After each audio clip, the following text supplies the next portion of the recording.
Hello and welcome viewers to another festive edition of EpicTV. It's that time of year again when there's lots of fat men running around in red suits and the children are confused why their beards are falling off. But for us, it's the roundup of all the best clips, the best videos and the adventure news from 2012. Okay, and now to our first story. Felix Baumgartner, the guy who jumped from space, broke 3 records on the way down. First one, broke the sound barrier unpowered. Second one, did the highest skydive. Third, still not happy with, took a balloon up, highest manned balloon flight, left it there, didn't come back with it. Not a completed flight in my eyes. Get back up there, Felix. Anyway, enough respect for what he did. Let's go check out the video. This is an amazing feat that Felix is about to embark on. I think Joe Kittinger, he's my hero here because he was the first person to go to that sort of distance. Joe and Felix can be able to communicate for the whole duration. So I think Felix is quite fortunate that he's got Joe right there to talk to him about the experiences that he had 52 years ago. Speed 725, showing Felix at a stable descent. And Felix is back to hold safely, the new world record holder.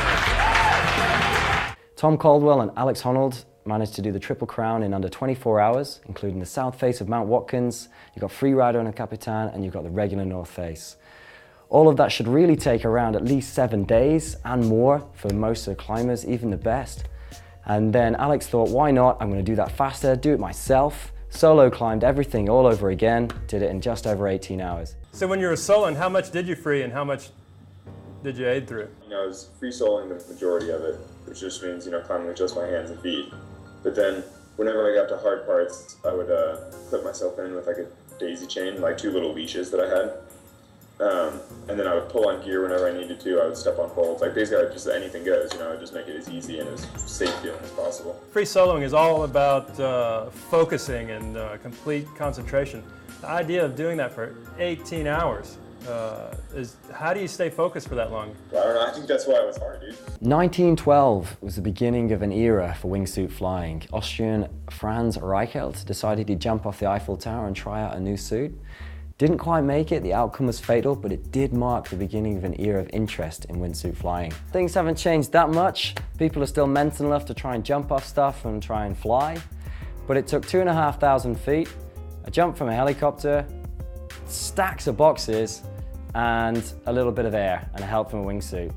And the man managed to make his very first landing without deploying the parachute. Well done, Gary Connery. Yeah, the pile of boxes did look very small from about a mile away, but the dimensions were that it was 350 foot long, 12 foot high, and 40 foot wide. We were about 2,500 feet up and about 3/4 of a mile away. So you can see it so that you've got the right line, but it does look very, very small indeed. The size of the boxes was determined by the speed that Gary felt happy going into, flying it into the mat. So when the ASP Surfing World Tour passed by Tavarua this year at the Volcom Fiji Pro, they saw all the elements combined to provide perfect conditions that some of the top surfers in the world are calling the best big wave surfing day ever. Basically what happened is the tour was in town. They decided to run there because the waves weren't really good enough at the backup spot. They ran 2 heats, and then in the words of the contest director, Matt Wilson, we've called it off for the day because the wind hasn't cooperated. So they called the contest off for the day, and they sent out, the world's best, and they put on quite a show.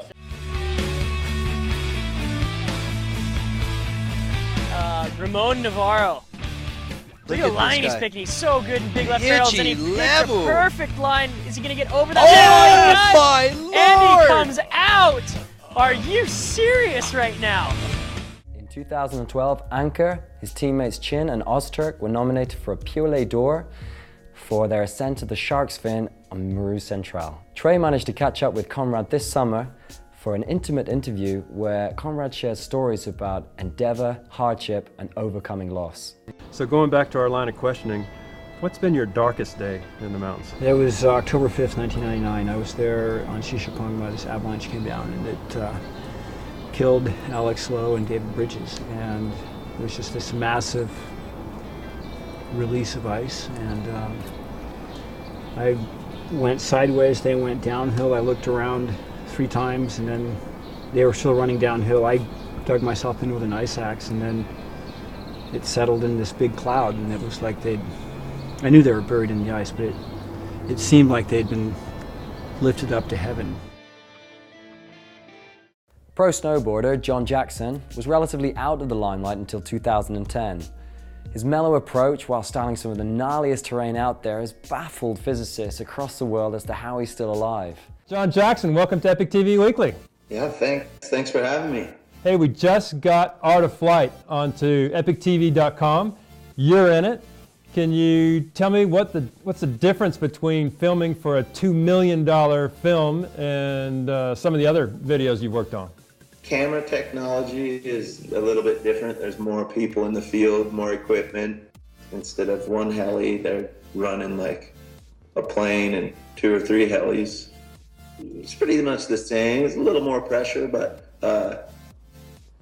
sometimes you wait a little longer at the top. 34-year-old Aussie Taj Burrow topped the ranks of the O'Neill Coldwater Classic this year to add just another achievement to his long list since he's been competing. He just bloody loves surfing. That was unbelievable.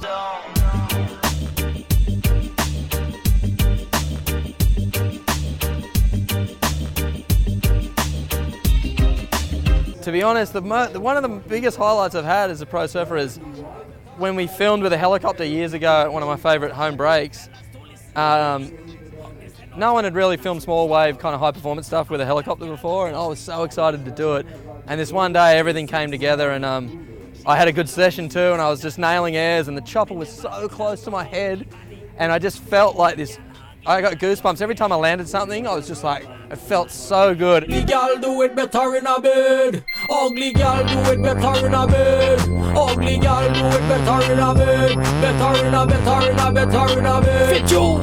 It felt like I was surfing in front of a stadium of people, and I got more and more confident, and I was nailing good airs, and it's a pretty good feeling because, you know, I've always been a huge fan of collecting, you know, good video clips, and that day just came together like you wouldn't believe, and that was like seriously one of the highlights of my career. I tell she gal tonight I feel to fling. Back at the club we start to do the thing. So there we go, 2012 wrapped up. Hopefully you found something that motivated you or inspired you. Thanks to everyone who got involved. If you're going to go out there and do anything similar yourself, remember, plan well, stay aware, go hard. See you next time.